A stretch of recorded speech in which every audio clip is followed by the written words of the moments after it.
bombastic side-eye, criminal offensive side-eye. Tapi bohong.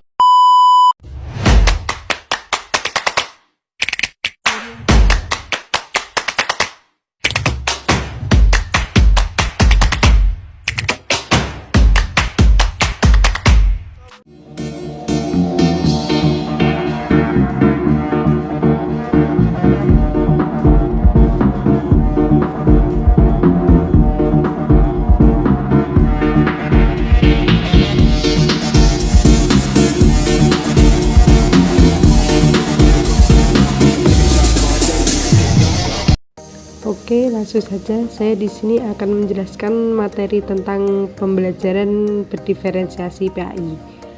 Pembelajaran berdiferensiasi merupakan suatu cara untuk memenuhi kebutuhan setiap peserta didik. Pembelajaran berdiferensiasi adalah proses belajar mengajar di mana peserta didik dapat mempelajari materi pelajaran sesuai dengan kemampuan, apa yang disukai dan kebutuhannya masing-masing, sehingga mereka tidak frustasi dan merasa gagal dalam pengalaman belajarnya. Dalam pembelajaran berdiferensiasi, guru harus memahami dan menyadari bahwa tidak hanya ada satu cara, metode, strategi yang dilakukan dalam mempelajari suatu bahan pelajaran. Guru perlu menyusun bahan pelajaran, kegiatan-kegiatan, tugas-tugas harian baik yang dikerjakan di kelas maupun di rumah, dan asesmen akhir sesuai karakteristik peserta didik. Pembelajaran berdiferensiasi berbeda dengan pembelajaran individual sebagaimana yang dipakai untuk mengajar anak-anak berkebutuhan khusus. Dalam pembelajaran berdiferensiasi, guru tidak menghadapi peserta didik secara khusus atau bersatu, melainkan mereka dapat berada di kelompok besar atau kecil atau belajar secara mandiri. Materi yang selanjutnya yaitu membahas tentang prinsip-prinsip pembelajaran berdiferensiasi dalam PAI. Poin pertama yaitu pengkajian kebutuhan siswa. Guru harus melakukan penilaian awal untuk memahami kebutuhan, minat, dan kesiapan siswa. Metode penilaian bisa berupa observasi, wawancara, kuesioner, atau tes diagnostik. Poin yang kedua yaitu modifikasi konten atau diferensiasi konten. Berarti menyajikan materi yang berbeda atau dalam tingkat kesulitan yang berbeda untuk siswa yang berbeda. Misalnya, dalam memahami sejarah Islam, siswa yang sudah mahir dapat mempelajari topik yang lebih mendalam atau lanjutan. Sementara siswa yang membutuhkan lebih banyak bantuan dapat difokuskan pada konsep dasar. Poin yang ketiga yaitu proses pembelajaran atau diferensiasi proses. Mengacu pada bagaimana siswa mengakses materi dan bagaimana guru menyajikan pelajaran. Guru dapat menggunakan berbagai metode seperti ceramah, diskusi kelompok, pembelajaran berbasis proyek, atau penggunaan teknologi untuk memenuhi berbagai gaya belajar siswa. Pemberian tugas yang bervariasi sesuai dengan gaya belajar siswa, visual, auditori, kinestetik juga menjadi bagian dari diferensiasi proses. Poin yang keempat yaitu diferensiasi produk. Diferensiasi produk berarti memberikan pilihan kepada siswa tentang bagaimana mereka menunjukkan pemahaman mereka. Siswa bisa memilih untuk menulis esai, membuat proyek, memberikan presentasi, atau menghasilkan karya seni sebagai bentuk evaluasi. Penilaian ini tidak hanya melihat hasil akhir, tetapi juga proses dan usaha yang dilakukan siswa. Yang kelima yaitu lingkungan belajar, diferensiasi lingkungan. Mencakup adaptasi ruang kelas untuk menciptakan suasana yang mendukung belajar bagi semua siswa. Beberapa siswa mungkin memerlukan area belajar yang tenang, sementara yang lain mungkin memerlukan lingkungan yang lebih dinamis. Manfaat pembelajaran berdiferensiasi dalam PAI. Yang pertama yaitu mengakomodasi keragaman siswa. Pembelajaran berdiferensiasi mengakui bahwa setiap siswa belajar dengan cara yang berbeda dan memiliki kebutuhan yang berbeda. Yang kedua yaitu mengembangkan potensi siswa. Dengan memberikan kesempatan untuk belajar sesuai dengan potensi masing-masing, siswa dapat berkembang secara optimal. Yang ketiga, meningkatkan motivasi dan keterlibatan. Pembelajaran yang disesuaikan dengan minat dan kebutuhan siswa dapat meningkatkan motivasi dan keterlibatan mereka dalam proses belajar. Yang keempat yaitu mendukung pembelajaran yang inklusif.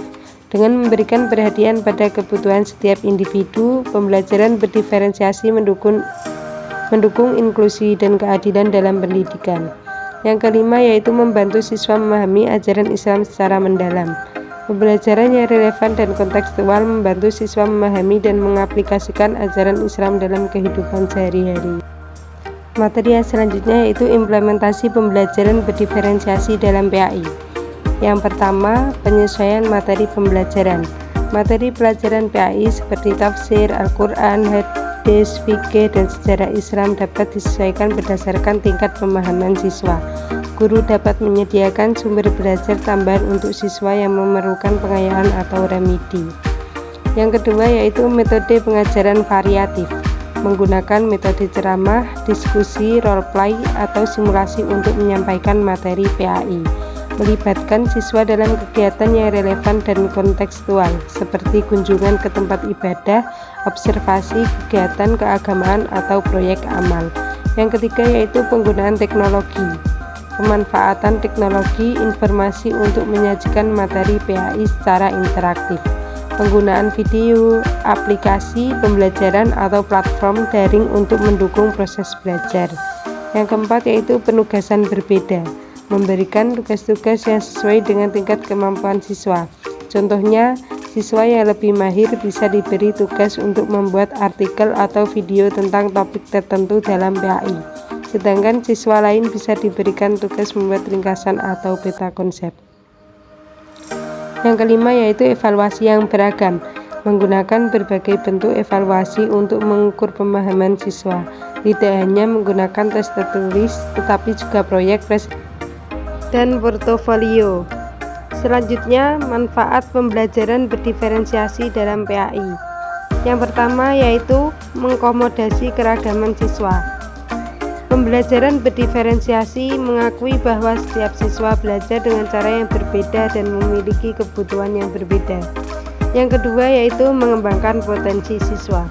Dengan memberikan kesempatan untuk belajar sesuai dengan potensi masing-masing, siswa dapat berkembang secara optimal. Yang ketiga yaitu meningkatkan motivasi dan keterlibatan. Pembelajaran yang disesuaikan dengan minat dan kebutuhan siswa dapat meningkatkan motivasi dan keterlibatan mereka dalam proses belajar. Yang keempat yaitu mendukung pembelajaran yang inklusif. Dengan memberikan perhatian pada kebutuhan setiap individu, pembelajaran berdiferensiasi mendukung inklusi dan keadilan dalam pendidikan. Yang kelima yaitu membantu siswa memahami ajaran Islam secara mendalam. Pembelajaran yang relevan dan kontekstual membantu siswa memahami dan mengaplikasikan ajaran Islam dalam kehidupan sehari-hari.